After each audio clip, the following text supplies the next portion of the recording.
चलो कंटिन्यू कर रहे हैं रजिस्ट्रेशन वाला चैप्टर। कल वाले सेक्शंस में कुछ क्वेरी किसी की कुछ पूछना, अब बातें मत करो, यहाँ सुन लो।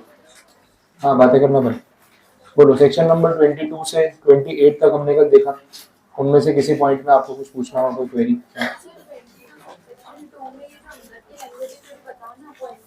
हाँ चलो देख लेते हैं, पेज नंबर 105 पे है, सेक्शन 22 सब सेक्शन 2।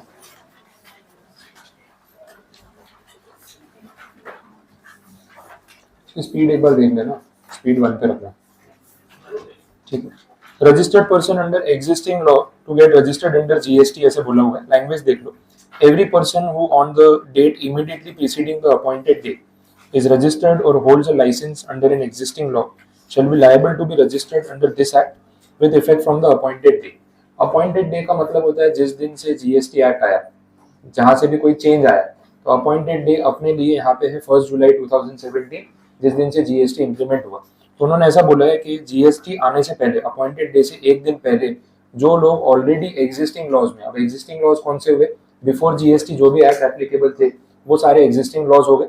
इसमें आपका एक्साइज एक्ट आ गया जो पॉपुलर है, वैल्यू एडेड टैक्स का एक्ट आ गया, और सर्विस टैक्स के रूल्स आ गए। तो इन तीनों में से कहीं पे भी आप रजिस्टर्ड थे या और कोई एक्ट में रजिस्टर्ड थे जो जीएसटी आने के बाद चेंज हो गया, तो बोला एग्जिस्टिंग लॉज में जिनका रजिस्ट्रेशन था उनके लिए तो बाय डिफॉल्ट हो गया कि उनको जीएसटी रजिस्ट्रेशन लेना ही पड़ेगा।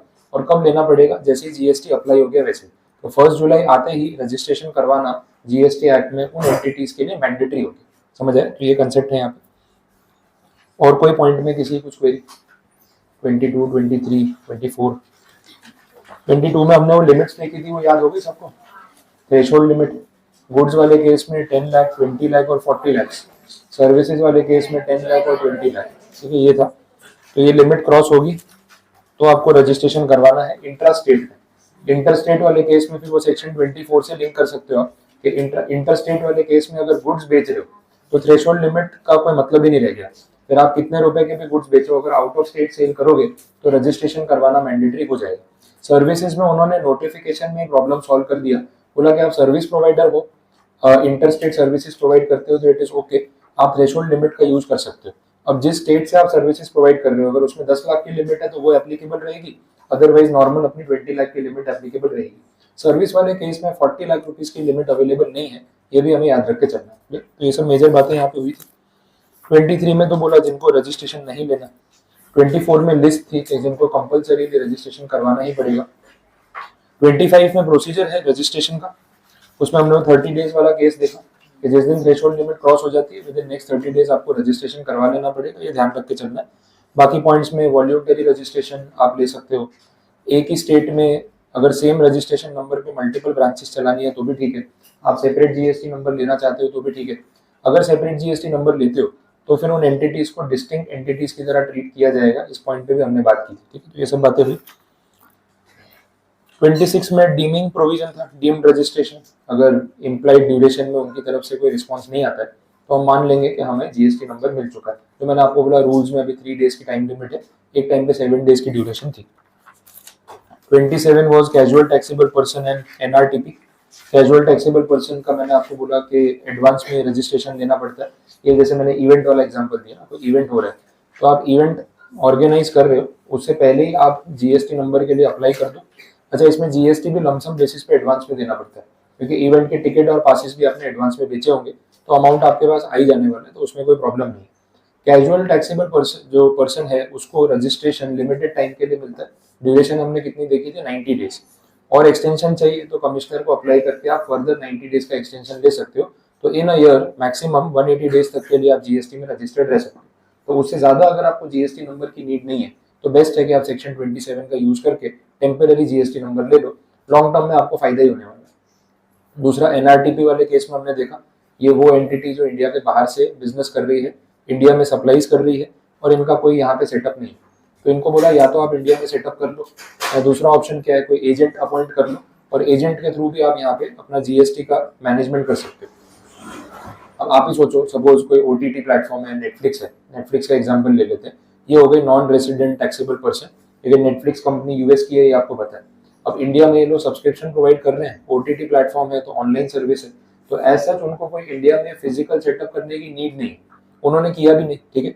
लेकिन अब यहाँ पे जब वो इंडिया में आपको सब्सक्रिप्शन प्रोवाइड कर रहे हैं, तो सब्सक्रिप्शन पे जो जीएसटी लगता है, वो जीएसटी का फिर क्या करे? तो दो ऑप्शन है, या तो नेटफ्लिक्स वाले को बोले कि वो आपसे जीएसटी कलेक्ट करे और गवर्नमेंट को सबमिट करे खुद या अपने किसी एजेंट के थ्रू। दूसरा ऑप्शन है कि आपके ऊपर रिवर्स चार्ज मैकेनिज्म लगा दिए थे।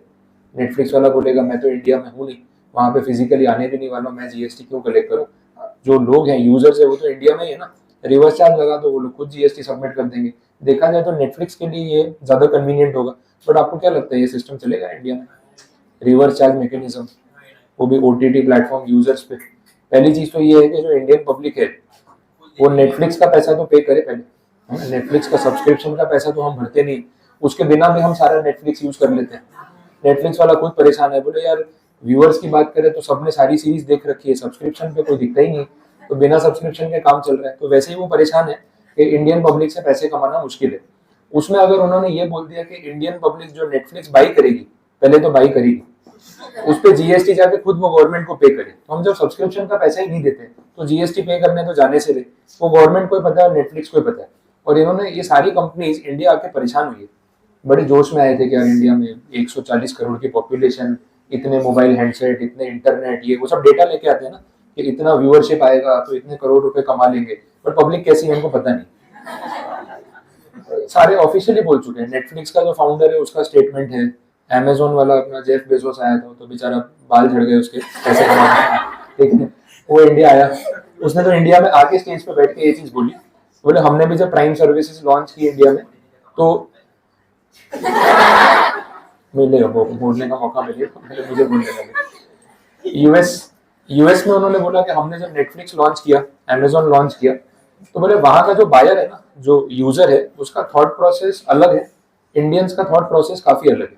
बोले वहां पे जब हम 30 डेज का फ्री ट्रायल देते हैं तो एक यूएस के यूजर को ये चीज की अकल है कि भाई सामने वाले को भी पैसे कमाने हैं। वो 30 दिन का ट्रायल आपको एक्सपीरियंस देने के लिए देना है कि फ्री में यूज करके एक एक्सपीरियंस ले लो, 31st डे से पैसे पे करने हैं। वो उसके लिए मेंटली प्रिपेयर्ड होता है कि भाई 30 दिन का फ्री है, फिर तो 31st डे से पैसे देने पड़ेंगे, और वो देता भी है।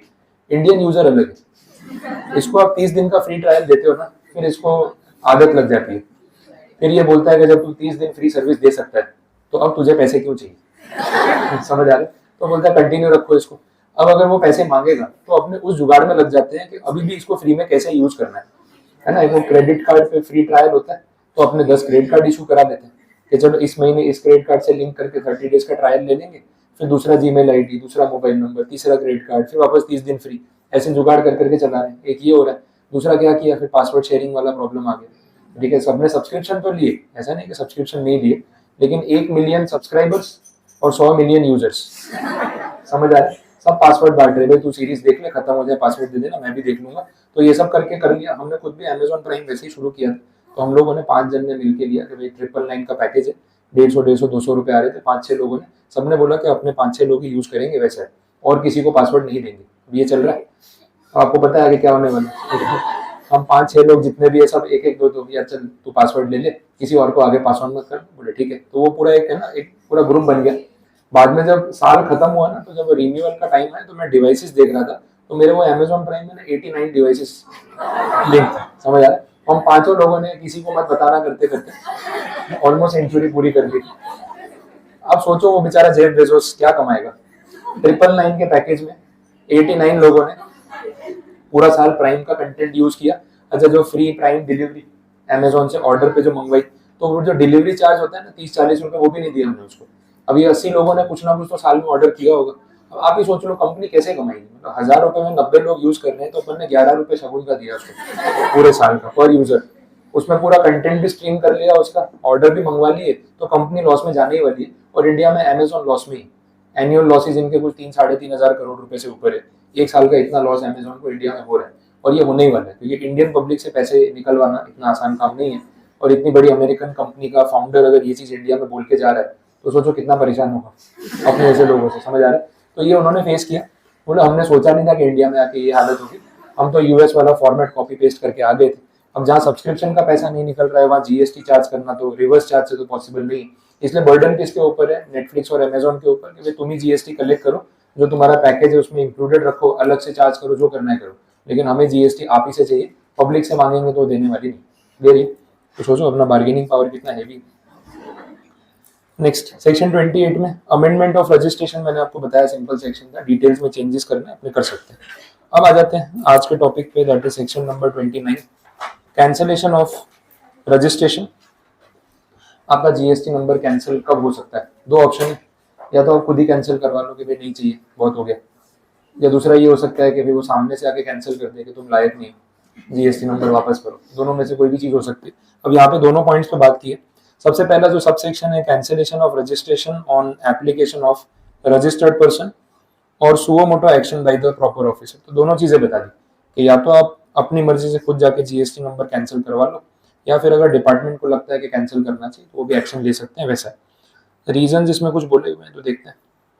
द प्रॉपर ऑफिसर में either on his own motion or on application filed by the registered person or by his legal heir in case of death of such person। अब जो पर्सन है उसकी डेथ हो गई तो उसका जीएसटी नंबर एक्टिव रखने कोई मतलब नहीं है, तो उसके फैमिली मेंबर्स भी अप्लाई कर सकते हैं कि आप इसको कैंसिल कर दो। Cancel the registration in such manner and within such period as may be prescribe having regard to the circumstances where the business has been discontinued, transferred fully or for any reason including death of the proprietor, amalgamated with other legal entity, demerged or otherwise. आपने business ही बंद कर दिया। अब जब business बंद कर दिया तो जीएसटी नंबर मेंटेन करके क्या करोगे? तो फिर उसको कैंसिल करवा सकते हो। There is any change in the constitution of business, कोई ओनरशिप चेंज होगी, बिजनेस किसी को पास ऑन कर दिया और अब आप वो बिजनेस कंटिन्यू नहीं कर रहे। The taxable person is no longer liable to be registered under the given sections or intends to opt out of the registration voluntarily made under 25 subsection 3।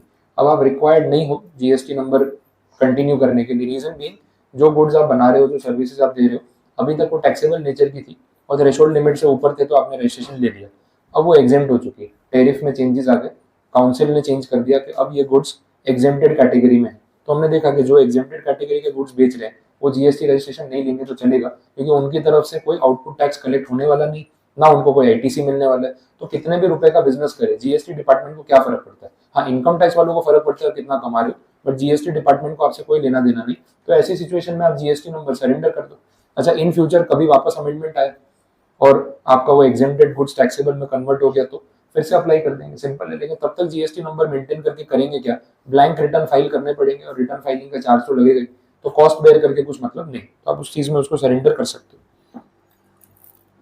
Provided that का मतलब प्रोविजो या exception बोल सकते हैं। During the pendency of the proceedings relating to cancellation of registration filed by the registered person, the registration may be suspended for such period and in such manner as may be prescribed.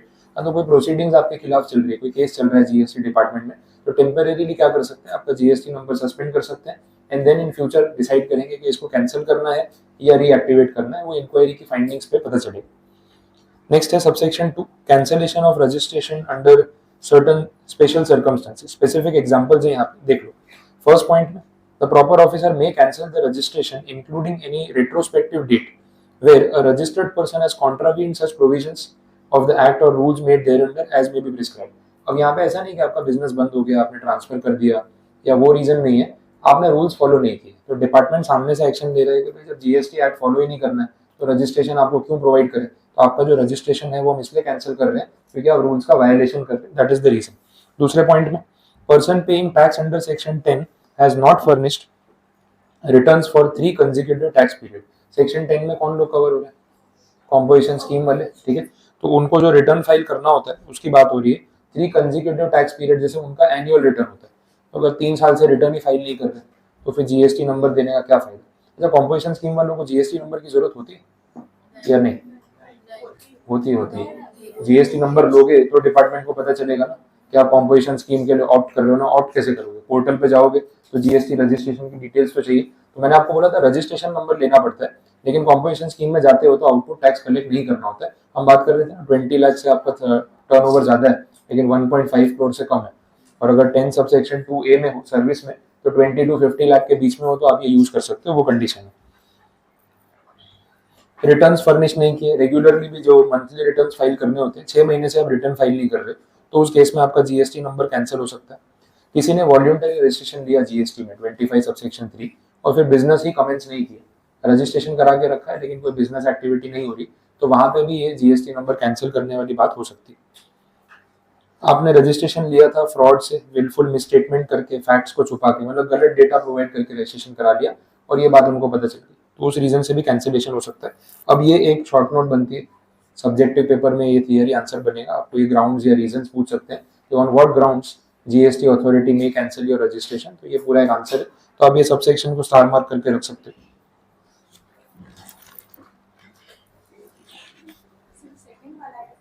सिर्फ second वाला, ये एक पूरा question है।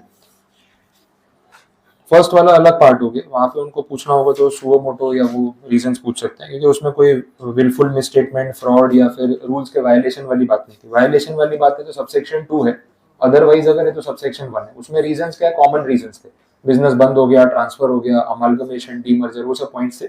यहाँ पे सारे points आपको नेगेटिव साइड पे दिखेंगे कि रूल्स फॉलो नहीं हुए। वैसे दोनों सबसेक्शन अलग अलग है और दोनों पे अलग अलग क्वेश्चन बन सकते हैं। नेक्स्ट सबसेक्शन 3 में cancellation of registration not to effect the liability. आपका जीएसटी नंबर कैंसिल हो गया, तो जो लास्ट का हिसाब बाकी था पिछले महीने का, पिछले साल का, फिर वो पेमेंट्स करने पड़ेंगे या भूल जाओ। आप बोलोगे जीएसटी नंबर ही कैंसिल कर दिया, आप भूल जाओ, जो भी यही था, खत्म हो गया, ऐसा तो होगा नहीं।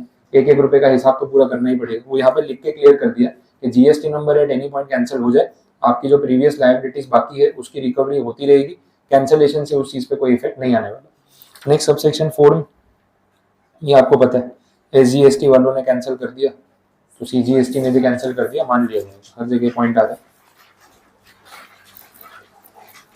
29 सबसेक्शन 5 अभी आपको पेंडिंग रखना पड़ेगा, बिकॉज अपन ने आईटीसी वाला चैप्टर अभी पढ़ा नहीं। आईटीसी का पूरा चैप्टर कवर होगा ना, तो ये पॉइंट वहाँ पे रिलेट हो जाएगा और उसमें रेफरेंस आता है इस सेक्शन का, तो वैसे भी उस चैप्टर में कवर हो ही जाएगा। आप नोट करके रख लो, ये आईटीसी में कवर होगा। रेफरेंस के लिए चाहिए तो लिख लो सेक्शन नंबर 18, वहाँ पे सेक्शन 18 है, उसके अंदर इसका रेफरेंस आने वाला है। सब सेक्शन 6 में कुछ नहीं बोला, वो भी इससे कनेक्टेड ही है। एज में भी प्रिस्क्राइब का मतलब रूल्स में जो बोला है वो फॉलो करो, सिंपल। अब इस चैप्टर का लास्ट पार्ट है section number 30, that is revocation of cancellation of registration. पहले तो टाइटल समझ लो क्या बोल रहे हैं, revocation of cancellation of registration. इसका मतलब आपका जो रजिस्ट्रेशन कैंसिल किया था उसको वापस ले रहे, मतलब फिर से आपका रजिस्ट्रेशन एक्टिवेट कर, that is revocation of cancellation. ठीक है, वैसा हो गया। अब ये हो सकता है अगर आपका रजिस्ट्रेशन नंबर कैंसिल हुआ है, आप इससे सेटिस्फाइड नहीं हो तो अपील कर सकते हो उसके खिलाफ, उसके लिए टाइम लिमिट दे रखी है। Subject to such conditions as may be prescribed, any registered person whose registration is cancelled by the proper officer on his own motion may apply to such officer for revocation in the prescribed manner within 30 days। तो ये आपको time limit मिली है कि officer ने suo motu action लेके आपका registration cancel कर दिया, आप सेटिस्फाइड नहीं हो तो आप रिवोकेशन के लिए अप्लाई करो और इसके लिए आपको 30 डेज का टाइम मिलता है, तो टाइम लिमिट ध्यान रखनी पड़ेगी। प्रोवाइडेड दैट में बोला है कि टाइम लिमिट एक्सटेंड भी हो सकती है, कौन एक्सटेंड कर रहा है और कितने दिन के लिए वो देखना है। On sufficient cause being shown, ये एक कॉमन स्टेटमेंट है। सफिशिएंट कॉज का मतलब क्या होता है, जेन्युइन रीजन, सामने वाला कन्विंस भी तो होना चाहिए कि क्यों डिले हो गया, क्यों आपको टाइम एक्सटेंशन मिलना चाहिए, वैसी बात है। तो एक्सटेंशन के लिए आप अप्लाई कर सकते हो। एडिशनल कमिश्नर या जो ज्वाइंट कमिश्नर है उनसे परमिशन लोगे तो फर्दर 30 डेज तक का आपको एक्सटेंशन मिल सकता है। तो normal 30 days plus extended 30 days, अभी तक 60 डेज हो गए और वापस फर्दर और 30 डेज का एक्सटेंशन भी पॉसिबल है, लेकिन इसके लिए परमिशन किससे लेनी पड़ेगी, कमिश्नर से। नॉर्मल 30, फर्स्ट एक्सटेंशन ए पॉइंट में बाय द एडिशनल और ज्वाइंट कमिश्नर फर्दर 30 डेज, तो 30 प्लस 30 60 हो गया, प्लस और 30, तो टोटल कहाँ तक चला गया, 90 डेज तक। ठीक है, और उसमें बोला है कि परमिशन कमिश्नर से लेनी। बाद में ऑफिसर डिसाइड करेंगे क्या करना है, सबसेक्शन 2 में वही बोला। और subsection 3 same again, CGST versus SGST, तो ये टॉपिक कॉमन है। तो इसके साथ आपका रजिस्ट्रेशन वाला जो चैप्टर है वो पूरा कंप्लीट। ठीक है, नेक्स्ट चैप्टर देख लेते हैं। अब देखो कुछ है ना, छोटे चैप्टर्स हैं जो शुरू होते ही खत्म हो जाते हैं, वो वाले टारगेट कर रहा हूँ। आपको मिल ही गए होंगे कौन कौन से। चैप्टर नंबर 9 है, पेज 117, एक एक पेज के चैप्टर। तो आज ऐसे ना 4-5 चैप्टर खत्म कर देंगे, एक एक पेज के ना क्या। हाँ, तो एक एक पेज वाले 5 चैप्टर खत्म कराऊंगा तो 5 पेज तो पढ़ ही सकते, इसमें क्या सोचना है। चलो पेज 117 पे आ जाओ, ध्यान दो।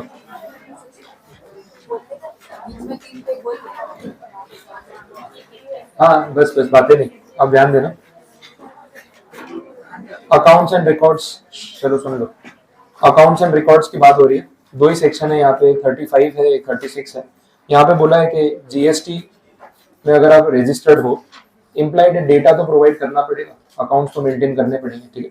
तो 35 सेक्शन जो है वो अकाउंट्स के मेंटेनेंस की बात कर रहा है। हेड पॉइंट से भी आपको चीजें क्लियर हो जाएंगी। पहले बोला कि आपको रिकॉर्ड्स को कहाँ पे मेंटेन करना है, तो obviously at the principal place of business. इसमें आप रिकॉर्ड्स फिजिकली रजिस्टर में, बुक्स में भी मेंटेन कर सकते हो। दूसरा ऑप्शन आजकल जो है कि भी इलेक्ट्रॉनिक फॉर्म में डेटा मेंटेन कर सकते हो, तो मेजोरिटी लोग अब इलेक्ट्रॉनिक ही मेंटेन करते हैं, रजिस्टर्स वाला काम आउटडेटेड हो गया, तो वो भी चलेगा, उसमें भी कोई ऑब्जेक्शन नहीं। अब डेटा में क्या प्रोवाइड करना है, ऑब्वियस इन्फॉर्मेशन, अगर आप प्रोडक्शन कर रहे हो, मैन्युफैक्चर कर रहे हो, तो उसकी सारी details, inward outward supply of goods कितना आ रहा है, परचेजेस कितने हो रहे हैं, सेल्स कितना हो रहा है, इन्वेंट्री कितनी पड़ी हुई है, आईटीसी कितना अवेल कर लिया है, कितना यूज कर लिया है, वो सब की डिटेल्स, आउटपुट टैक्स कितना कलेक्ट किया जो पेएबल है, फिर उसमें से कैश में कितना सबमिट कर रहे हो, ये सब चीज़ का हिसाब होना चाहिए। तो नॉर्मली यही सारी चीज़ें होंगी जीएसटी रिकॉर्ड्स में, और कुछ पॉसिबल भी नहीं। अगर एक से ज़्यादा प्लेस ऑफ बिजनेस है तो आप ब्रांच वाइज भी अपने अकाउंट्स मेंटेन कर सकते हो, उसमें भी कोई प्रॉब्लम नहीं। इलेक्ट्रॉनिक फॉर्म मैंने मेंशन कर ही दिया, तो अंदर थियरी नहीं रखी है। अगर आप गोडाउन कीपर हो, अब यहाँ मैन्युफैक्चरर की बात नहीं हो रही, आप दूसरे लोगों के जीएसटी वाले गुड्स रेंट पे स्टोर करते हो, आप उनसे रेंट चार्ज कर रहे हो, उनके गुड्स को स्टोर कर रहे हो, तो अगर गोडाउन कीपर, तो आपको भी पूरा रिकॉर्ड मेंटेन करना पड़ेगा। बिकॉज जीएसटी वाले गुड्स अगर कैश में बेचे जा रहे हैं बिल के बिना, तो गुड्स कहीं ना कहीं तो रखे होंगे। तो आपका गोडाउन है, आप बोलते हो मुझे क्या फर्क पड़ता है, मुझे रेंट दे दो, गोडाउन में जो रखना है रखो, आपको खुद रहना है तो भी रह सकते हो, आई एम लीस्ट कंसर्न, मुझे सिर्फ अपना किराया चाहिए। तो ऐसा नहीं होगा, जीएसटी वाले गुड्स हैं तो गोडाउन कीपर की भी एक रिस्पॉन्सिबिलिटी है कि वो उसके इनवॉइस, उसके डॉक्यूमेंट्स के बिना ऐसे गुड्स को स्टोर ना करे। अगर वो करेगा तो फिर वो भी यहाँ पे ऑफेंस में लायबल हो जाएगा वैसे, तो उसको भी रिकॉर्ड्स मेंटेन करना है। और कोई एडिशनल रिकॉर्ड्स अगर डिपार्टमेंट बोलता है तो आप मेंटेन करो, जनरल पॉइंट है। और अगर इसमें कोई फेलियर होता है, आप अकाउंट्स मेंटेन नहीं कर पाते और बाद में पता चलता है कि इस वजह से डिपार्टमेंट को इतना जीएसटी का लॉस हुआ, तो उसकी रिकवरी वो कर सकते हैं। रिकवरी के लिए सेक्शन है 73 और 74, डिमांड्स एंड रिकवरी बोलते हैं। उसमें आपको शो कॉज नोटिस देते हैं, आपसे क्वेश्चंस पूछते हैं, डेटा मंगवाते हैं, कैलकुलेशन करते हैं, एंड देन इंटरेस्ट के साथ पैसा वसूल करते हैं। और ये विलफुली हुआ हो तो पेनल्टी के साथ, बाई मिस्टेक हुआ हो तो फिर सिर्फ इंटरेस्ट आपसे चार्ज कर लेंगे वैसा। तो ये कंडीशंस रहती है, और ये सेक्शन आगे के चैप्टर में पढ़ने वाले हैं। इसमें लास्ट में एक प्रोविजो आया, ये इन्होंने 2018 में अमेंडमेंट के थ्रू ऐड किया था। Nothing contained in this subsection shall apply to any department of the central government, state government, local authority whose books of accounts are subject to audit by Comptroller and Auditor General of India or an auditor appointed for auditing the accounts of the local authority under the laws for the time being in force। Government ने बोला कि देखो हमारा जो books of accounts है उसका auditing C and एजी वाले करते हैं, तो वो वैसे भी वहाँ पे सब रिकॉर्ड्स मेंटेन हो ही जाते हैं, तो यहाँ पे हम इन सेक्शंस में डायरेक्टली कवर नहीं होते। चलो ऐसा तो उससे कोई फर्क नहीं पड़ा, इस सेक्शन में कवर हो जाओ या ना हो, ऑडिटिंग तो करवा ही रहे, मतलब रिकॉर्ड्स तो भी मेंटेन करते हैं। तो ये फॉर्मल चीज़ है जिससे हमें यहाँ पे प्रैक्टिकली कोई फर्क नहीं पड़ रहा। आपको सिर्फ एक सेंटेंस को ध्यान रखना है कि हमें गवर्नमेंट ने खुद को इस सेक्शन से बाहर कर दिया, लेकिन ऑडिटिंग वाले प्रोसीजर में वो कवर होती है। तो इसका ये मतलब बिल्कुल नहीं कि गवर्नमेंट बोल रही है कि हम अकाउंट्स मेंटेन नहीं करेंगे, डेफिनेटली करेंगे, क्योंकि अगर वो मेंटेन नहीं करेंगे तो फिर ऑडिटिंग कैसे होगा। बट ऑडिटिंग वाले सेक्शंस में ये बात ऑलरेडी कवर हो गई, तो बोला हम क्योंकि दूसरे सेक्शन में कवर्ड हैं जो सिमिलर है, इस सेक्शन में हम अपने आप को कवर नहीं कर रहे, सिर्फ क्लैरिटी के लिए बोल दिया। अल्टीमेटली उनके ऊपर भी रूल्स तो अप्लाई हो ही रहे। नेक्स्ट है सेक्शन 36, ये सिर्फ टाइम लिमिट बताता है कि रिकॉर्ड्स कितने टाइम के लिए मेंटेन करने हैं। तो बोला आपका जिस साल का भी अकाउंट है, जो भी ईयर, फाइनेंशियल ईयर आप बोल लो, उसके बाद वो अकाउंट्स को आपको इन फ्यूचर 72 मंथ्स तक मेंटेन करके रखना है, और डेटा आपके पास होना चाहिए। 72 मंथ्स मतलब ईयर्स में कितना हो गया, 5 ईयर्स, 6 ईयर्स, 6 ईयर्स, ठीक, 12 मंथ्स के हिसाब से गिन लो, ठीक है, तो 6 ईयर्स हो गया। ध्यान दो, 6 ईयर्स तक आपको अकाउंट्स मेंटेन करने। अब इन्होंने मंथ्स में बोला है तो आपको मंथ्स में ही लिखना पड़ेगा, उसको चेंज मत कर देना, जैसा है वैसा रखो, वो ठीक है। तो 72 मंथ्स कब से बोला है, 31 मार्च से बोला है। From the due date of furnishing the annual return for the year pertaining to such accounts and records. अब ये चीज समझा देता हूँ क्या है, ड्यू डेट की बात हो रही है, 31 मार्च नहीं बोला, एग्जाम्पल भी आप चाहिए तो लिख लेना। अपना फाइनेंशियल ईयर कोई भी अज्यूम कर सकते हैं, सपोज 21-22 है। अब ये फाइनेंशियल ईयर की जो डेट है दैट इज 1 अप्रैल 21 टू 31 मार्च 2022, यही ब्लॉक हो गया फाइनेंशियल ईयर का। बट उन्होंने यहाँ से 72 मंथ्स नहीं बोला है, उन्होंने बोला है कि जो भी फाइनेंशियल ईयर आपका है उसका एक एनुअल रिटर्न फाइल करना होता है। अभी एनुअल रिटर्न के बारे में अपन ने पढ़ा नहीं, तो मैं बता देता हूँ। किसी भी फाइनेंशियल ईयर का जो एनुअल रिटर्न फाइल करना होता है, उसकी जो ड्यू डेट है, दैट ड्यू डेट इज, नहीं वो 31 जुलाई वाली इनकम टैक्स वाली है, यहाँ पे है 31 दिसंबर, यहाँ दिसंबर है, जुलाई नहीं, जुलाई जो है वो इनकम टैक्स के रिटर्न के लिए होती है, वो सही है, बट यहाँ पे डेट अलग है। तो this is the reference date for any financial year end होने के बाद 31 दिसंबर। तो अपने इस केस में ये ड्यू डेट आ जाएगी। उन्होंने यहाँ से 72 मंथ्स बोला है, समझ आया? तो ये ड्यूरेशन में भी आपने अकाउंट्स तो बनाए होंगे, लेकिन वो प्रोसीजर चल रहा होगा ना, अकाउंट्स फाइनलाइज करना, ऑडिट करवाना, रिटर्न फाइल करना। एक बार रिटर्न फाइलिंग की लास्ट डेट आ गई तो यहाँ तक आपने जीएसटी रिटर्न भर ही दिया होगा एनुअल वाला, तो यहाँ से 72 मंथ्स तक आपको वो रिकॉर्ड्स को मेंटेन करके रखना है, मैंडेटरी। इसके बाद अगर आप उसको डिलीट करना चाहो डेटा को तो डिलीट कर सकते हो, आपकी चॉइस है, लेकिन इस ड्यूरेशन में तो 72 मंथ्स यहाँ से नहीं गिनना है, यहाँ से गिनना है। अब ये चीज ऐसी है कि सब्जेक्टिव में कोई सम बना के आपको पूछ लिया और आपको ये पता है हाँ 72 मंथ्स बोला है, तो कोई भी यहीं से काउंट कर लेगा, बट वो गलत हो जाएगा। ये ड्यूरेशन देखनी और फिर यहाँ से काउंट होगा, तो डेडलाइन जो है वो आपको यहाँ से समझ में आएगी। क्लियर हुआ ये, पता चल गया? तो ये नोट करके रख लो, एग्जाम्पल लिख लो।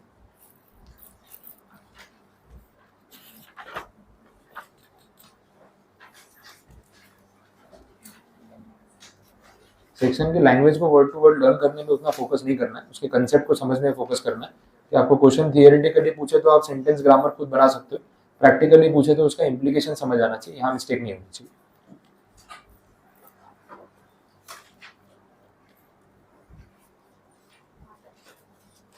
बोलो, कुछ कंफ्यूजन इसमें पता चल रहा है? इसके साथ एक वो प्रोवाइडेड दैट या प्रोविजो वाला पॉइंट दे रखा है, उसमें क्या बोला है वो भी समझ लो। एक्सेप्शन वाली कंडीशन, ऐसा बोल रहे हैं कि आपका कोई मैटर जीएसटी डिपार्टमेंट में, किसी कोर्ट में, ट्रिब्यूनल में, कोई भी एंटिटी के सामने पेंडिंग चल रहा है और ये ड्यूरेशन खत्म हो चुकी है, अभी भी मैटर चल रहा है, ये सिचुएशन है, तो आप रिकॉर्ड्स को डिलीट कर पाओगे या मेंटेन करने पड़ेंगे? इंक्वायरी पेंडिंग है कोर्ट में, कॉमन सेंस है, जब तक कोर्ट का केस खत्म नहीं होगा हम रिकॉर्ड्स कैसे डिलीट कर सकते हैं? तो यही बात यहाँ पे एक्सेप्शन में बोली।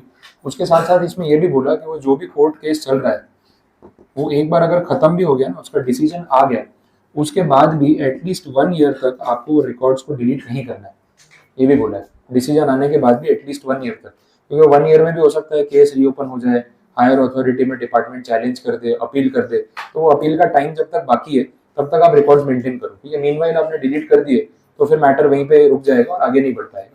भले 72 मंथ्स हो चुके हैं, उस बात से कोई फर्क नहीं पड़ता, ये कंडीशन अपनी जगह जो है वो डिफरेंट है। आगे समझ में क्लियर है? चलो, तो 35 और 36 सेक्शन यहाँ पे कंप्लीट। नेक्स्ट चैप्टर पे चलते हैं।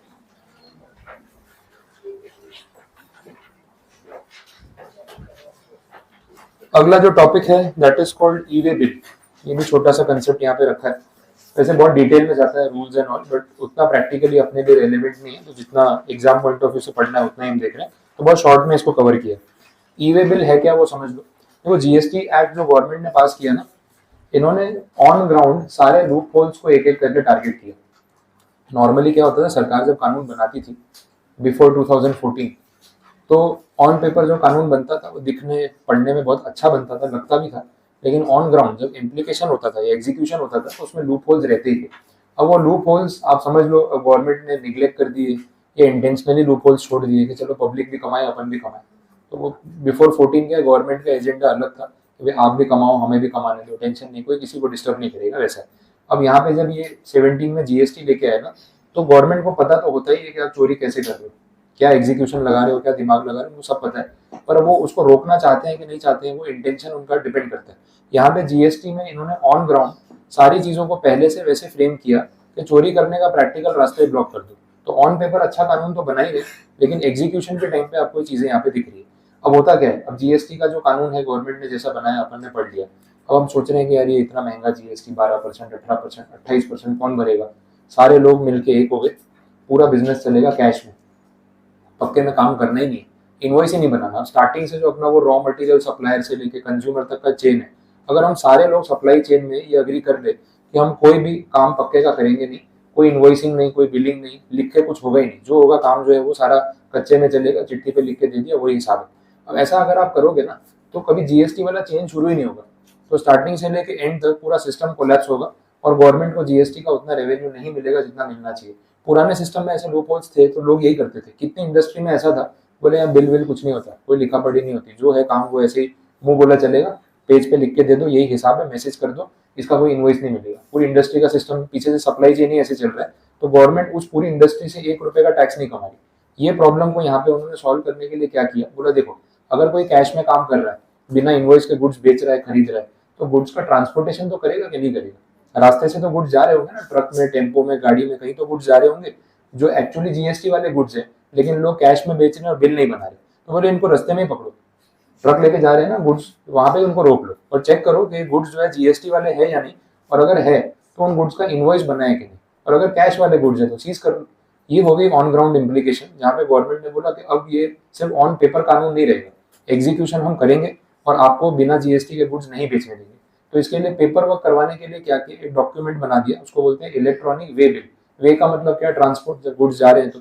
अब सप्लायर को ये बोला कि भाई आप किसी को भी सामान डिस्पैच कर रहे हो ना, तो डिस्पैच करते टाइम पहले पोर्टल पे जाओ, उसका एक चालान जनरेट करो जिसका नाम ई वे बिल है, उसके अंदर डिटेल डालो कि कहाँ से गुड्स निकल रहे हैं, कहाँ जा रहे हैं, पूरा गुड्स का डिस्क्रिप्शन, उसका इनवॉइस, कितनी क्वांटिटी, कितने रुपए के गुड्स, बायर कौन है, ये सब बताना पड़ेगा। अच्छा, जिस ट्रक में सामान जा रहा है उस ट्रांसपोर्ट व्हीकल की डिटेल भी उसमें मेंशन करनी पड़ेगी, समझ आए? और ये डॉक्यूमेंट की एक कॉपी प्रिंट आउट निकालो और उस ट्रांसपोर्टर को हैंड ओवर कर दो जिसको आप सामान दे रहे हो। तो जो ट्रक ड्राइवर ट्रक लेके जा रहा है ना, सामान लेके जा रहा है, उसके पास वो ई वे बिल की कॉपी होनी चाहिए। अब रास्ते में अगर जीएसटी ऑफिसर या पुलिस ऑफिसर ने रोका और ई वे बिल चेक किया तो उसके पास डॉक्यूमेंट होना चाहिए कि जो सामान ट्रक में लेके जा रहा है वो किसका है, उसका इनवॉइस है या नहीं, जीएसटी के साथ बेच रहे हो, कैश में तो काम नहीं हो रहा, ये वेरीफाई करने का पावर उनके पास है। तो रोड पे चेकिंग होगी तो पता चल जाएगा। तो इस डॉक्यूमेंट को नाम दे दिया ई वे बिल। समझ आ गया बेसिक मीनिंग, इसका ऑब्जेक्टिव क्या है।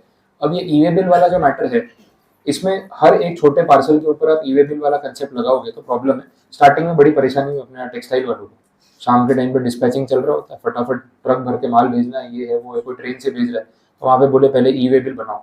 और वैसे ही शाम के टाइम पे जब पैकिंग चल रही होती है तो इतना बिजी होता है कि टाइम ही नहीं है, फटाफट पैक करवाना है, सब कुछ टाइम बाउंड है।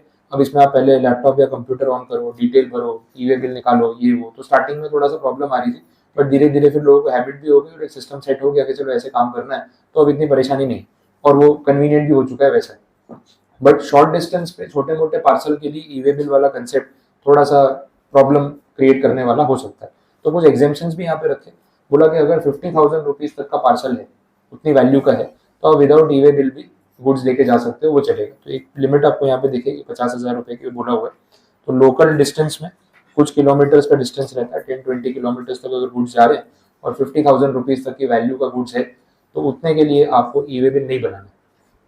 कितनी बार क्या होता है ना, हमें टेक्सटाइल का अपने यहाँ सूरत में काम है, तो कपड़ा अगर थोड़ा 100-200-500 मीटर भी होगा तो कोई अपनी गाड़ी में डाल के भी लेके जा सकता है, उसकी वैल्यू 50,000 से ऊपर हो जाएगी। 100-200 रुपये मीटर का कपड़ा है तो आप गिन लो आराम से इतना वैल्यू हो ही जाने वाली।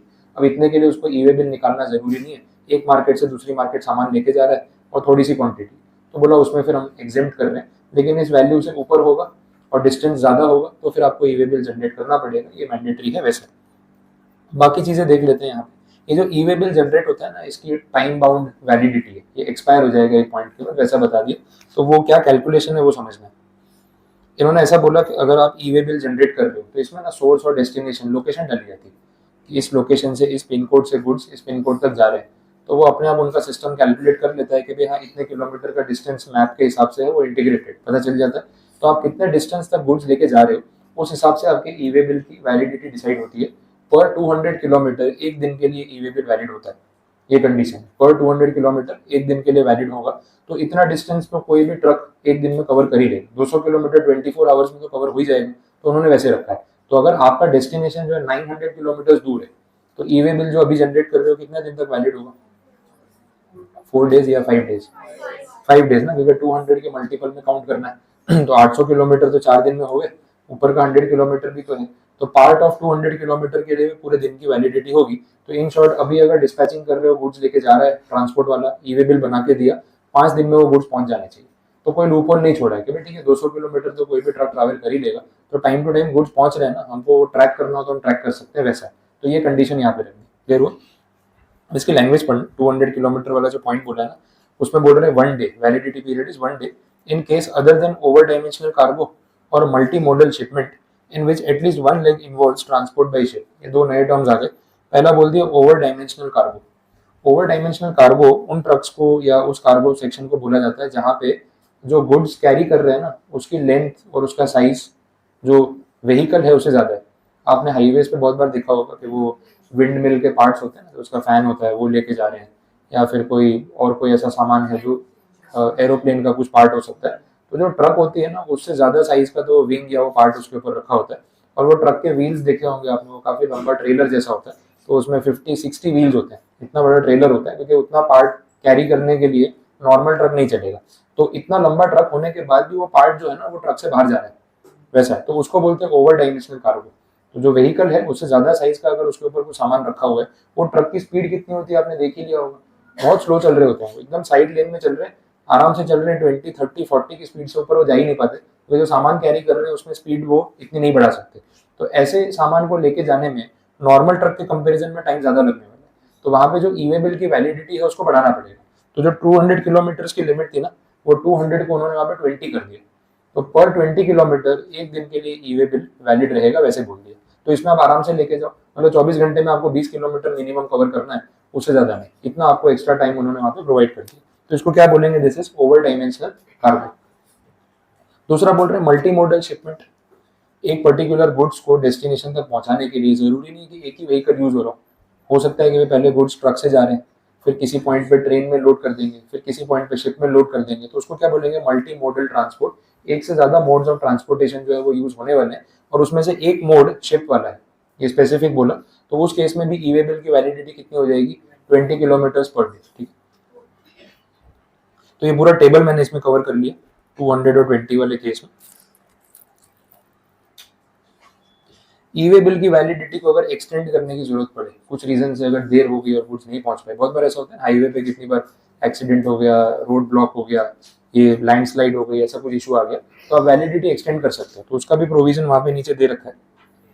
आपका जब ई वे बिल एक्सपायर होने वाला है उससे 8 घंटे पहले आप रिन्यू कर सकते हो और टाइम वैलिडिटी एक्सटेंड कर सकते हो, वो अलाउ किया जा सकता है, दैट इज ओके। बोलो, कुछ कंफ्यूजन नहीं आता? तो ई वे बिल में इतनी स्टोरी थी जो ध्यान रखनी थी, ये कवर हो गया।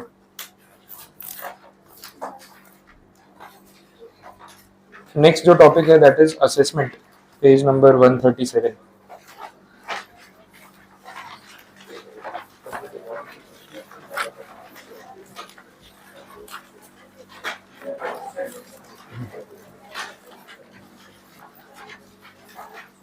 अगेन वेरी सिंपल टॉपिक, ध्यान देना, सुन लो। ये जो टॉपिक अपने यहाँ पे पढ़ रहे हैं ये आपको कस्टम लॉ में भी काम आने वाला है, जो अपना एक पार्ट है, तो सेम या कॉमन टॉपिक है, तो यहाँ पे पढ़ रहे हो तो वहाँ कवर हो जाएगा, इम्प्लाइड है। असेसमेंट का मतलब है कैलकुलेट करना कि कितनी ड्यूटी कलेक्ट करनी है, that is assessment, calculation of the amount which is payable as tax और ड्यूटी। अब ये असेसमेंट करता कौन है, पहले ये समझना है।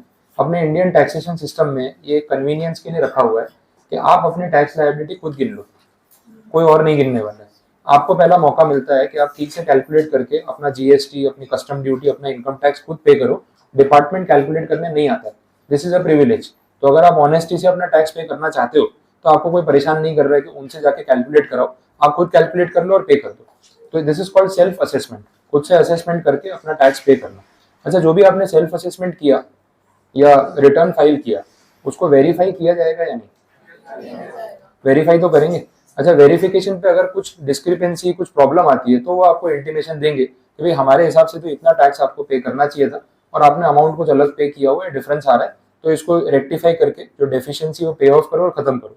अच्छा, ये रेक्टिफिकेशन होगा, डेफिशिएंसी निकलेगी तो विद इंटरेस्ट पे करना पड़ेगा, ये इम्प्लाइड होता है, अंडरस्टूड है। टाइम वैल्यू ऑफ मनी का कंसेप्ट हमेशा लगेगा। आप एक दिन भी गवर्नमेंट का पैसा ज्यादा यूज करोगे, वो एक दिन का इंटरेस्ट आपसे चार्ज करने ही वाले हैं, ये तो गोज विदाउट सेइंग वाली बात है कि वो आने ही वाला है। क्लियर हो गया? तो सेल्फ असेसमेंट, उसके बाद डिपार्टमेंट करेगा उसका रीअसेसमेंट या वेरिफिकेशन, अगर कोई प्रॉब्लम आती है तो आपको इंटीमेशन देगा एंड देन आपको करेक्शंस करने पड़ेंगे। बात यहाँ से शुरू होती। अब देख लो, सेक्शन वाइज ये सारी बातें बोली है। पहले सेक्शन 59 में बोल दिया सेल्फ असेसमेंट, जो मैंने आपको समझाया। दूसरा एक पॉइंट बोला है प्रोविजनल असेसमेंट।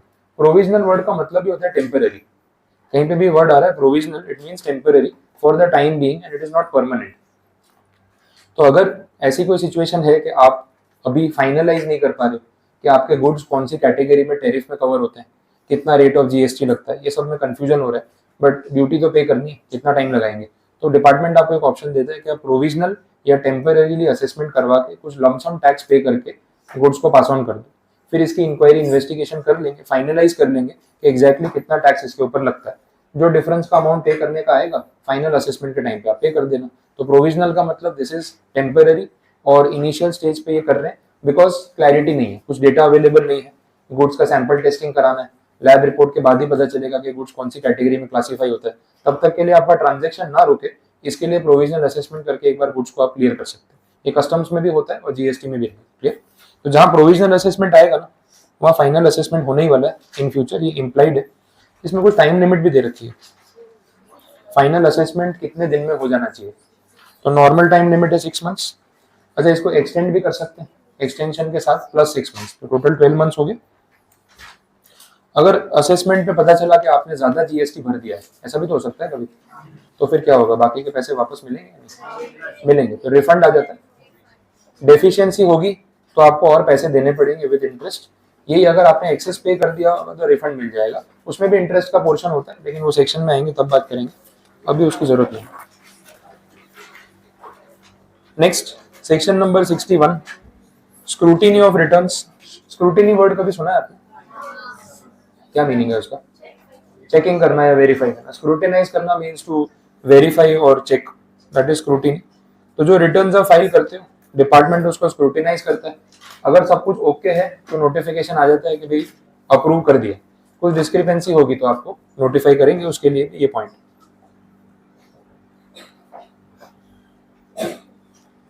आपसे अगर कोई क्लैरिफिकेशन मांगा जाता है तो टाइम लिमिट है, 30 डेज के अंदर अंदर आपको क्लैरिफिकेशन सबमिट करना पड़ेगा। नहीं करोगे तो फिर आगे के जो सूटेबल एक्शंस लेने हैं वो ले सकते हैं। आपके अकाउंट्स को ऑडिटिंग करवाएंगे, इंस्पेक्शन करेंगे, सर्च सीजर पे जाएंगे, रिकवरी पे जाएंगे, तो फिर मैटर सीरियस हो जाएगा, तो बेटर है रिप्लाई कर देना टाइम पे। Next, section number 62, assessment of non filers of return. ये वो लोग हैं जो जीएसटी नंबर लेते हैं लेकिन फिर रिटर्न टाइम पे फाइल नहीं करते, तो उनको डिपार्टमेंट रिमाइंडर नोटिस भेजता है। उसके बाद भी अगर वो नहीं मानते तो फिर आगे की फर्दर इन्वेस्टिगेशन होती है और उनके रिकॉर्ड्स मंगवाए जाते हैं, कंप्यूटेशन होता है और फिर उनके ऊपर अमाउंट इम्पोज किया जाता है कि इतना आपको पे करना है, वैसा। तो ये नॉन फाइलर्स हैं जिनके साथ ये एक्शन लिया जा सकता है। और बोला है कि इसके लिए भी टाइम लिमिट्स दे रखी है, कितने टाइम के अंदर ये एक्शन लिया जाएगा, कितने पुराने केस ओपन हो सकते हैं, कब तक इसको पैकअप करना है, वो बता रखा है। असेसमेंट ऑर्डर पास करने के लिए डिपार्टमेंट को 5 साल का टाइम दिया हुआ है। वो सेम कंडीशन जो मैंने यहाँ लिखी थी, जो फाइनेंशियल ईयर है उसकी जो एनुअल रिटर्न की ड्यू डेट होती है उसके बाद 5 साल। तो इन शॉर्ट आपका पुराना 5 साल का कोई भी केस ओपन हो सकता है जिसमें आपने रिटर्न फाइल नहीं किया और उसमें आपके खिलाफ एक्शन हो सकता है, ये ध्यान रखना। 63 वाले जो है ना, ये और वो एक लेवल ऊपर है, वो लेजेंड वाली कैटेगरी है। Assessment of unregistered person. एक है जो जीएसटी नंबर लेता है, रिटर्न फाइल नहीं करता है। एक है जो जीएसटी नंबर ही नहीं लेता है, ये रिटर्न फाइल करने की बात ही नहीं आएगी। तो ये वो कैटेगरी है, उनके खिलाफ भी डिपार्टमेंट एक्शन ले सकता है और पुराने 5 साल के सारे हिसाब निकाल के जीएसटी की वसूली हो सकती है। तो बहुत महंगा पड़ सकता है आपको, क्योंकि अभी इंटरेस्ट रेट आपको पता नहीं है। सेक्शन 50 आएगा, उसमें इंटरेस्ट रेट बोला हुआ है। रिटर्न फाइलिंग में डिले किया तो 18% पर एनम, और आईटीसी ज्यादा क्लेम कर लिया और कम पैसे कैश में भरे तो 24% पर एनम। तो इतना इंटरेस्ट देना पड़ता है। यही अगर 2-4 साल का इंटरेस्ट लग गया आपके ऊपर ऐसे केस में, तो डबल पैसे देने पड़ेंगे, ये समझ लो। 18% पर एनम 4-5 साल के लिए गिनोगे तो ऑलमोस्ट डबल हो जाएगा, तो बहुत महंगा पड़ेगा, वो नहीं करना चाहिए। इन्होंने क्या इंटरेस्ट रेट उतना रखा है जितना मार्केट से ना कमा पाओ। सच बता रहे हैं, इंडियन बिजनेस वाले जो है वो इतने खतरनाक दिमाग वाले हैं ना, ये सरकार का पैसा भी यूज करते हैं। अगर गवर्नमेंट यहाँ पे इंटरेस्ट लगाती ना 8%, 10%, 12%, लोग जानबूझ के पैसे नहीं देते। बोले मैं मार्केट से 18% ब्याज कमा लूंगा इतने पैसों पे, फिर सरकार को उसमें से 12% चुका दूंगा, तो गवर्नमेंट का पैसा यूज करके अपने 6% कमाएंगे। ऐसी गिनती लोग लगाते हैं और जानबूझ कर टैक्सेस लेट पे करते हैं जहाँ इंटरेस्ट का रेट कम होता है। अब गवर्नमेंट को ये बात समझ में आ गई, तो मिनिमम इंटरेस्ट रेट ये लोग 15%, 18%, 24% रखते हैं कि आप किसी भी इंडस्ट्री में हो, इतना इंटरेस्ट आप बाहर से नहीं कमा पाओगे। वहां आपको क्या लगेगा, बोले यार 12-15% कमाऊंगा, 18% कमाऊंगा, उतना ही मांग रहे, तो इससे बेटर है फिर इनको ही दे दो, डिले करके कोई मतलब नहीं। तो इसलिए रेट ऑफ इंटरेस्ट बहुत हाई रखा हुआ है, ये भी ध्यान रखना। सोचो सरकार चलाना भी कितना मुश्किल है यहाँ पे, पब्लिक भी ऐसी और सरकार भी ऐसी। ठीक। Next, section number 64, summary assessment in certain special cases. Summary assessment का मतलब जल्दी काम करो, असेसमेंट करने में टाइम मत लगाओ। जितना सोचने में टाइम लगाओगे ना, ये फिर लंदन की फ्लाइट पकड़ेगा और वापस नहीं आएगा, वो वाली कैटेगरी है। ठीक है, हाँ। तो समरी असेसमेंट में वही लोग आ रहे हैं। बोला जितना आपने डिले किया ये मिलेगा नहीं बाद में, और फिर ढूंढना पड़ेगा, पता नहीं कहाँ जाके बैठ जाएगा। तो बहुत सारे ऐसे इंडिया में केसेस हो चुके हैं जहाँ पे इकोनॉमिक ऑफेंडर्स भाग जाते हैं। अच्छा, सारे लंदन जाते हैं, कभी नोटिस किया? नीरव मोदी, विजय माल्या, इनका मुझे लगता है वहाँ पे भी कुछ ऐसा ग्रुप बना हुआ होगा, जितने भी भागे हैं ये रेगुलर मिलते रहते होंगे वहीं पे, क्योंकि सारे यूके चले जाते हैं और कोई कंट्री इनको मिलता नहीं है, सब यूके जा रहे हैं। इसका रीजन है यूके की जो पॉलिसीज है ना वो इनको बहुत फेवर करती है, क्योंकि ब्रिटिशर जितने व्हाइट कॉलर बनते हैं ना उतने ही चीटर है अंदर से। अपने से अच्छा तो कौन जानता है, अपनी हिस्ट्री में आप देख लो, अपने को पता ही है कैसे आए थे, फिर क्या करके गए, तो भगाना मुश्किल हो गया इनको, ठीक है।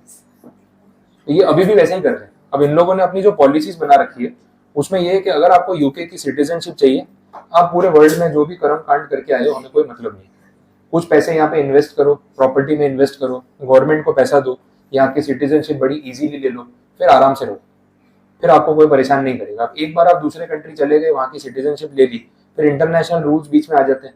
अब इंडियन गवर्नमेंट वहाँ जाके विजय माल्या को उठा के लेके नहीं आ सकती, क्योंकि यूके का सिटीजन है, वहाँ पे इन्वेस्ट करके बैठा है। यूके की गवर्नमेंट अब बोलती है नहीं, हमारे यहाँ का सिटीजन है, हमारे कंट्री में रह रहा है, हमारे रूल्स के हिसाब से आप इसको वापस लेके जाओ, ऐसे डायरेक्टली लेके नहीं जा सकते। अब वो रूल ही ऐसे बनाया ना कि वापस लेके जा ही नहीं पाओगे, समझ में आ रहा है। बीच में मैटर चला था विजय माल्या वाला, तो इंडियन गवर्नमेंट ने बोला इसको वापस भेजो, यहाँ पे हम जेल में रखते हैं, इसके खिलाफ केस चलाते हैं, तो फेयर ट्रायल होगा, लेकिन इंडिया को कस्टडी तो दो। तो बोले नहीं, यूके का सिटीजन है, हमारे रूल्स के हिसाब से हम अपने सिटीजन को ऐसे दूसरे कंट्री को पास ऑन नहीं कर सकते, और वहाँ की जेल में उसको तभी रख सकते हैं जब हमारी अथॉरिटी वहाँ पे आके वेरीफाई करेगी कि आपकी जेल की कंडीशंस इंसानों के रहने लायक है या नहीं। समझ में आया।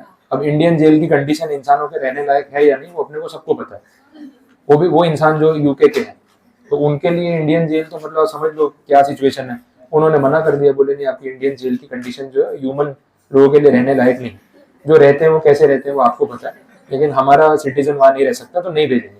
जो केस चलाना है यूके में चलाओ, यहाँ के कोर्ट में केस चलने दो, अगर केस में ऐसा कुछ डिसीजन आया तो फिर हम उसको इंडिया भेजेंगे। अब केस आराम से चल रहा है, वही सिस्टम में कभी कभी जाना है कोर्ट में, एक आध हियरिंग हो जाती है, मैटर चल रहा है, वो आराम से मजे कर रहा है। अब जब तक केस का फैसला आएगा पता नहीं कब आएगा, तो सिस्टम इंटेंशनली ऐसा बना रखा है कि लोग वहां पे आए। अब विजय माल्या ने यूके में पैसा तो इन्वेस्ट किया ही होगा, फ्री में तो वह रह नहीं रहा है, तो ब्रिटिश गवर्नमेंट ऐसे ऑफेंडर से पैसा कमा रही है, वो पैसा जो उसने इंडियन बैंक वालों से बोरो करके उनको रीपे नहीं किया, समझ में आया। तो इनकी इकोनॉमी का जो फाउंडेशन है ना वो इसी तरीके का ब्लैक मनी है, और इसलिए अभी हालत उनकी वहाँ पे खराब है। तो पूरे वर्ल्ड का ब्लैक मनी इनडायरेक्टली मैनेज करते हैं, और ऐसे ऑफेंडर्स को वेलकम करते हैं, आओ यहाँ अपना ब्लैक मनी इन्वेस्ट करो, हमारी इकोनॉमी भी चलने दो और तुम भी मजे करो, समझ में आ रहा है। इसलिए यूके सबसे ज्यादा लोग प्रेफर करते हैं वैसा, ठीक है। नेक्स्ट, तो समरी असेसमेंट में यही स्टोरी है कि इनके खिलाफ जल्दी एक्शन लेना है, क्विकली उसको कंप्लीट करना चाहिए। इसके लिए कमिश्नर लेवल पे आप परमिशन ले लो और उसके बाद एक्शन ले लो। तो इसके साथ ही आपका असेसमेंट वाला टॉपिक यहाँ पे हम अब ब्रेक ले लो 5 मिनट। हाँ हाँ टाइम है तो 12 ही बजे। हाँ ऐसे और भी 1-2 टॉपिक है वो कराने। चलो टॉपिक कंटिन्यू कर रहे हैं आगे।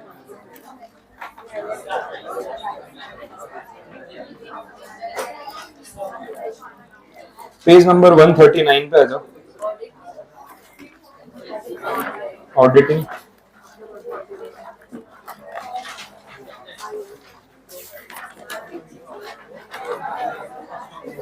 चलो ध्यान देना, बातें नहीं। हाँ पेज नंबर 139।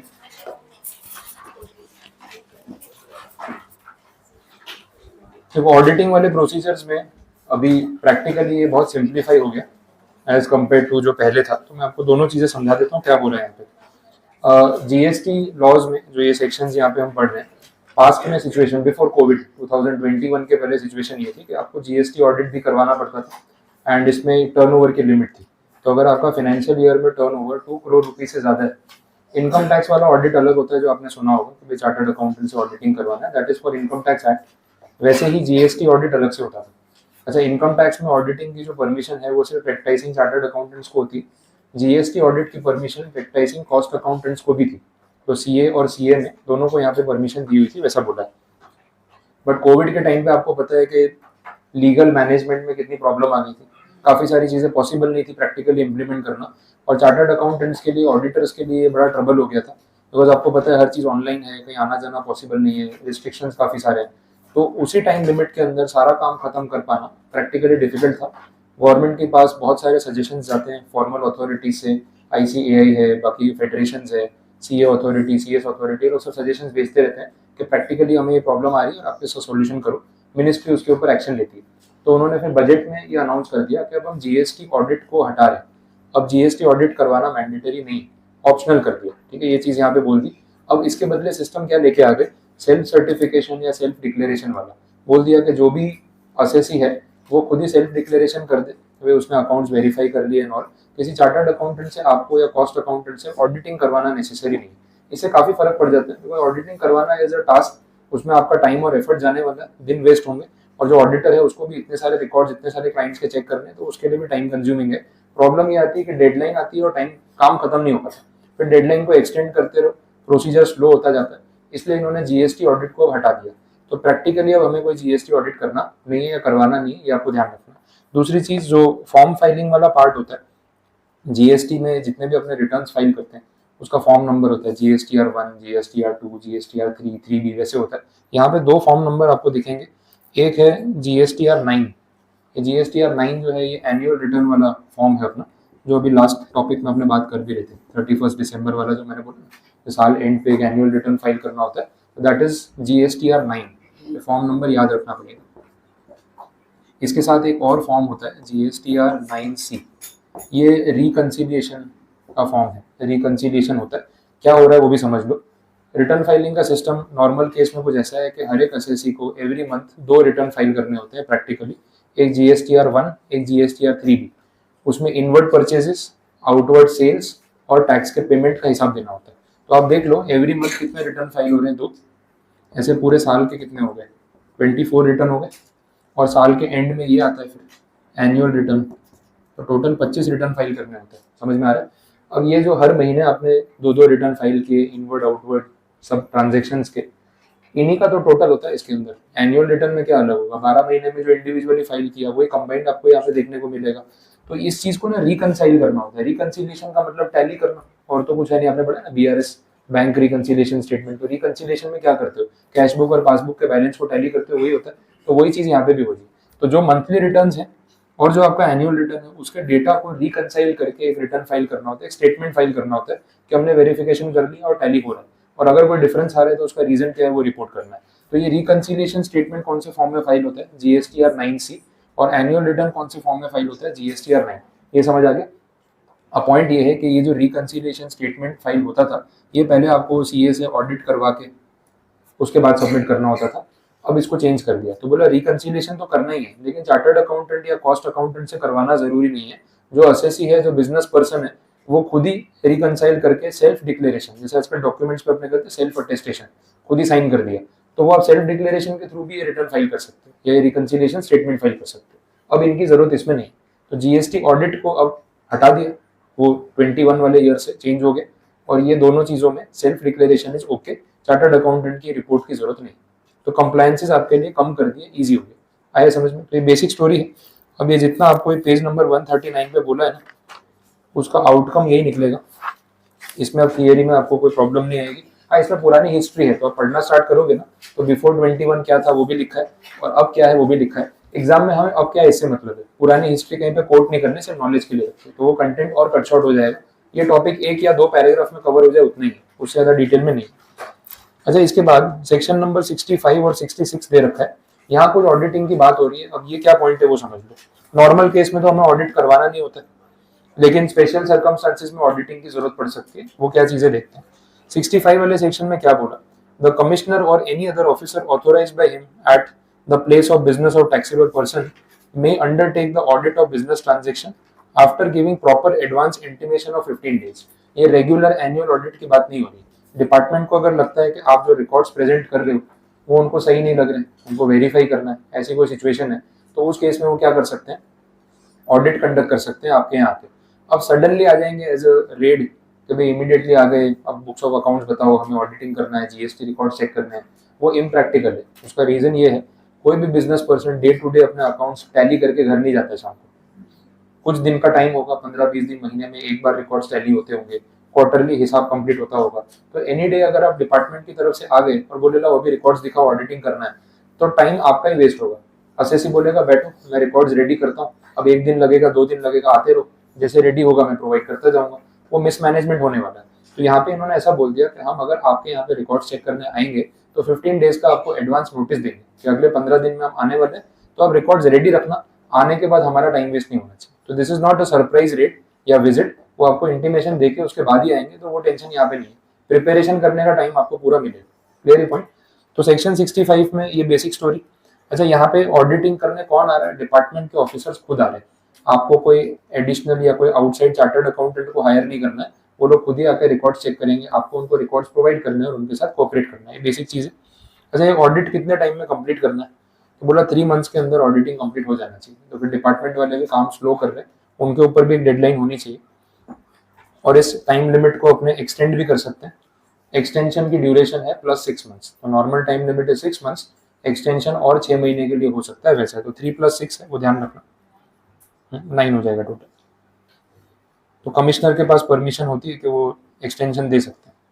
आपका काम तो वही है, फैसिलिटेट करना, उनको अकाउंट्स प्रोवाइड करना, कुछ इन्फॉर्मेशन मांग रहे हैं तो प्रोवाइड करना, असिस्टेंस प्रोवाइड करना कि टाइमली ऑडिट खत्म हो सके। जैसे ही ऑडिट कंप्लीट होगा, अगले 30 डेज में वो अपनी रिपोर्ट बता देंगे, जो भी ऑफिसर्स आए थे, कि उनका कंक्लूजन क्या आया, कुछ उनको प्रॉब्लम लगी या सब ओके है, आपको भी इन्फॉर्म करेंगे और डिपार्टमेंट को भी इन्फॉर्म करेंगे और मैटर वहाँ पे खत्म हो जाएगा। तो ये एक प्रोसीजर होता है 65 में। दूसरा जो सेक्शन है 66, ये भी ऑडिट की ही बात कर रहे हैं, बट फिर कंपैरिजन करना है दोनों में फर्क क्या है। 65 में ऑडिटिंग डिपार्टमेंट कर रहा था, 66 में वो लोग क्या करते हैं, आउटसोर्स कर देते हैं। डिपार्टमेंट आपको नोटिस भेजेगा कि हमें आपके रिकॉर्ड्स जो है वो ऐसे सही नहीं लग रहे, हमें लगता है कि इसको वेरीफाई करवाना है, तो हम आपको चार्टर्ड अकाउंटेंट का नाम नॉमिनेट कर दें, उनके पास जाओ, ऑडिटिंग करवाओ और रिपोर्ट बनवा के हमें सबमिट करो। वो क्या रिपोर्ट देते हैं उसके बेस पे फर्दर एक्शन लेंगे। तो 65 में वो काम खुद कर रहे थे, 66 में उन्होंने इसको आउटसोर्स कर दिया, उनके नॉमिनेटेड चार्टर्ड अकाउंटेंट से आपको ऑडिट करवाना है और रिपोर्ट सबमिट करनी है, ये बोल दिया। तो इतना ही बेसिक डिफरेंस है। अच्छा, इसमें भी टाइम लिमिट, ऑडिटर के ऊपर रिस्पॉन्सिबिलिटी कि 90 डेज के अंदर ये मैटर खत्म करे, और उसको टाइम एक्सटेंशन चाहिए तो फर्दर 90 डेज का मिल सकता है, तो या 90 + 90 हो गए। और ये चार्टर्ड अकाउंटेंट के साथ साथ बोला कॉस्ट अकाउंटेंट भी हो सकते हैं जो ये ऑडिटिंग कर सकते हैं, तो दोनों को अथॉरिटी दे रखी है। एक्सपेंसेस जो है वो अल्टीमेटली तो आपकी पॉकेट से जाने वाले हैं, पहले डिपार्टमेंट पे कर देगा सीए को, फिर आपसे रिकवर कर देगा, तो इन शॉर्ट खर्चा आपका ही होने वाला है। तो ये 2 सेक्शन हो गए, 65 एंड 66। ऑडिटिंग वाला पार्ट यहाँ पे कंप्लीट। लास्ट टॉपिक लेना है बस। अरे एक ही पेज का, हाँ देखो तो सही, पहले देख लो फिर सोच लेना। लास्ट पेज, लास्ट पेज, इसमें ओल्ड वाले में नहीं होगा, एडवांस रूलिंग वाला टॉपिक है। ओल्ड सिलेबस वाले में वो टॉपिक कवर नहीं होगा, आप खाली ऐसे ही सुन लो, हार्डली 2 मिनट का टॉपिक है, फिर छुट्टी। चलो ध्यान दो, पेज नंबर 172, एडवांस रूलिंग। वो बैग में बाद में पैक कर लेना, पहले सुन लो यहाँ। वो मेरा वीडियो खराब करोगे, बैकग्राउंड नॉइज आता रहेगा, यहाँ ध्यान दे दो। हाँ, एडवांस रूलिंग का जो कंसेप्ट है, अगेन ये टॉपिक भी आपको कस्टम्स, जीएसटी, इनकम टैक्स तीनों में काम आता है, कॉमन टॉपिक है और ज्यादा डेप्थ में नहीं। आप एक स्टोरी सुन लोगे इसमें होता क्या और ये क्यों सिस्टम बनाया हुआ है उन्होंने। कंसेप्ट कुछ ऐसा है कि अगर इंडिया में आपको बिजनेस करना है, जैसे अपने कोई भी फॉरेन कंपनी की बात कर सकते हैं, बीच में अपने एग्जांपल ले रहे थे ना, टेस्ला वाला मैंने आपको बताया, तो टेस्ला कंपनी है, उनको इंडिया में आके बिजनेस करना है। अब उनको मालूम नहीं है कि भैया जीएसटी के क्या रूल्स हैं, कस्टम के लॉज क्या है, अगर कुछ इंपोर्ट करेंगे तो कितना टैक्स लगेगा, यहाँ से अगर एक्सपोर्ट करेंगे तो कितना टैक्स लगेगा। अच्छा, इंडिया में फॉरेन कंपनी आती है तो उसको इनकम टैक्स कितना देना होता है, ये सब बातें इनको नहीं पता है। अब कौन बताएगा इनको, किसी से कंसल्ट करना पड़ेगा। अब इतनी बड़ी कंपनी इंडिया में सेटअप करने के बाद अगर जो टैक्सेशन की पॉलिसीज है वो समझने बैठेंगी, तो हो सकता है वो टैक्सेशन पॉलिसी उनको सूटेबल ना हो, महंगा पड़ रहा हो। तो इतना करोड़ ऑफ रुपीज इन्वेस्ट करने के बाद डिसीजन लेने का तो मतलब नहीं है। तो इनको चाहिए होता है कि एडवांस में इस चीज का डिसीजन ले कि इन्वेस्ट करना है कि नहीं करना है। तो उसके लिए पहले इंडिया की टैक्सेशन पॉलिसी समझना जरूरी है। अब इसके लिए गवर्नमेंट ने क्या किया, बोला हम एक काम करते हैं, हम खुद ही एक अथॉरिटी बना देते हैं कि अगर ऐसी कोई भी एंटिटी है जो नॉन रेसिडेंट है, इंडियन कंपनी के साथ tie up, collaboration, joint venture कुछ भी कर रही है, तो उनके थ्रू आप एप्लीकेशन करो, अपना बिजनेस मॉडल यहाँ पे हमें बताओ, और उसके बेस पे हम आपको पहले ही बता देंगे कि अगर आप यहाँ पे आते हो तो इतना जीएसटी लगेगा, इतनी इंपोर्ट ड्यूटी लगेगी, ये एक्सपोर्ट टैक्सेस होंगे और ये रेट पे इनकम टैक्स लगेगा। फिर आपको लगे कि फाइनेंशियली फिजिबल है तो इन्वेस्ट करना, अदरवाइज आपका डिसीजन। समझ आ गया? तो इसके लिए जो अथॉरिटी सेट की उसको बोलते हैं authority for advance ruling. Ruling का मतलब जजमेंट या डिसीजन हो गया। एडवांस रूलिंग आपको समझ में आ ही रहा है, इन्वेस्टमेंट करने से पहले। समझ आया? Now this advance ruling authority setup in new Delhi, उनको वहां पे सेटअप किया गया। एप्लीकेशन करो, अपना बिजनेस मॉडल उनको पूरा समझाओ और फिर उनसे आप एक जजमेंट प्रनाउंस करा लो। अच्छा, ये जो जजमेंट या जो डिसीजन वो लोग देते हैं, दिस इज कस्टमाइज्ड और 1-to-1 डिसीजन। ये केस लॉ का जजमेंट नहीं है कि कोई भी इसको कॉपी पेस्ट करके यूज कर सकता है। तो अगर टेस्ला ने अपने लिए एडवांस रूलिंग प्रनाउंस कराया तो वो सिर्फ उन पे एप्लीकेबल होगा। अगर आप सिमिलर कंपनी इंडिया में सेटअप करना चाहते हो और आपको भी एडवांस रूलिंग का बेनिफिट चाहिए, तो आपको अपना एप्लीकेशन अलग से करना पड़ेगा। ये पॉइंट ऑफ डिफरेंस। नॉर्मली क्या होता है, हाई कोर्ट सुप्रीम कोर्ट में जो केसेस होते हैं उनका जो डिसीजन आता है तो वो डिसीजन अपने भी कॉपी पेस्ट कर लेते हैं, या 2005 में इस केस में हाई कोर्ट ने ये बोला था तो हम सेम जजमेंट फॉलो कर रहे हैं तो हमें भी ऐसा डिसीजन मिलना चाहिए। लेकिन एडवांस रूलिंग में ऐसा नहीं है, यहाँ पे आपको अथॉरिटी के पास अलग से जाना पड़ेगा, उसका बाइंडिंग इफेक्ट सिर्फ उसी केस में होता है जिन्होंने अप्लाई किया, सब लोग उसको डायरेक्टली कॉपी पेस्ट नहीं कर सकते। कितनी बार इसमें कोई स्पेशल रेट ऑफ टैक्स का बेनिफिट भी मिल जाता है कि भाई आपको इतना जीएसटी लगेगा या इतना कस्टम लगेगा, और ये अथॉरिटीज को बता दिया जाता है। जैसे एडवांस रूलिंग का डिसीजन आता है, इसकी एक कॉपी जाती है जीएसटी डिपार्टमेंट को, एक कॉपी एसएससी को मिलती है और एक एडवांस रूलिंग अथॉरिटी अपने पास रखती है। अब यही बेसिस पे सारा कैलकुलेशन इन फ्यूचर होगा जब भी वो इंडिया में जीएसटी कलेक्ट करेंगे या पे करेंगे। आया समझ में? तो ये बेसिक स्टोरी है कि एडवांस रूलिंग वाला सिस्टम कैसे काम करता है। अगर आपने एडवांस रूलिंग प्रोनाउंस कराते टाइम कोई फेक डेटा प्रोवाइड किया, आपने प्रोजेक्शन ही वैसे किया कि आपको जैसा चाहिए था वैसा डिसीजन मिले और बाद में पता चला, तो ये डिसीजन वॉइड एब इनिशियो मान लिया जाए। आपको इसका मतलब पता है, तो वॉइड एब इनिशियो का मतलब है कि कभी ये डिसीजन दिया ही नहीं गया, इनिशियल स्टेज से वो वॉइड है, तो फिर आपको इसका कोई बेनिफिट नहीं मिलेगा। और अगर आपने कोई मॉनेटरी बेनिफिट उठाया तो उसकी रिकवरी होगी और इंटरेस्ट पेनल्टी आपको पे करनी है। ये बेसिक स्टोरी यहाँ पे है कि एडवांस रूलिंग का सिस्टम कैसे काम करता है। क्लियर? लैंग्वेज में देख लेते हैं कुछ और पॉइंट बचा हो तो। स्टार्टिंग में मीनिंग समझाया पहले पॉइंट में, तो सेक्शन 14 का रेफरेंस है। इन्होंने ये यूटीजीएसटी एक्ट में से सेक्शन लिए हुए हैं, हमें उससे अभी कोई फर्क नहीं पड़ रहा, अपने को स्टोरी समझनी है। Questions for which the advance ruling can be sort, ये थियरी आंसर टिक कर लो इसको, सब्जेक्टिव पेपर है तो पूछ सकते हैं। कौन कौन से मैटर को लेके अपन एडवांस रूलिंग में जा सकते हैं, हर मैटर लेके नहीं जा सकते। क्लासिफिकेशन ऑफ गुड्स का मैटर वो आप लेके जा सकते हो, ध्यान से समझना। एप्लीकेबिलिटी ऑफ नोटिफिकेशंस, आप पे कोई नोटिफिकेशन एप्लीकेबल है या नहीं उसकी क्लैरिटी चाहिए। टाइम और वैल्यू ऑफ सप्लाई, ये चैप्टर्स अपने बाकी में पढ़ने वाले, इसका मैटर भी लेके जा सकते हैं। आईटीसी का मैटर हो, इनपुट टैक्स क्रेडिट पे कोई क्लैरिफिकेशन चाहिए तो वो भी लेके जा सकते हैं। रजिस्ट्रेशन करवाना पड़ेगा या नहीं, ये कंफ्यूजन हो, चैप्टर अपन ने पढ़ा अभी रिसेंटली, तो उसका मैटर लेके जा सकते हैं। और लास्ट में whether any particular thing done by the applicant with respect to any goods or service amounts to or results in supply of goods or services, ये सेक्शन 7 कौन सी चीज सप्लाई में आती है कौन सी नहीं आती, इसका कोई कंफ्यूजन हो तो ये मैटर भी लेके आप यहाँ पे एडवांस रूलिंग में जा सकते हो। तो इनके अलावा और कोई रीजन लेके जाओगे ना, वो आपकी हेल्प नहीं करेंगे, ये सिलेक्टेड मैटर्स है। एडवांस रूलिंग अथॉरिटी में कौन कौन से ऑफिसर्स अपॉइंट किए जाते हैं वो बोला हुआ है। First, 1 member from amongst the officers of the central tax, CGST department से एक ऑफिसर। दूसरा, यूटीजीएसटी डिपार्टमेंट से एक ऑफिसर को अपॉइंट किया जाएगा, वैसे बता देगा। 2 ऑफिसर्स की यहाँ पे बेंच होगी या कमिटी होगी, वैसे बोला।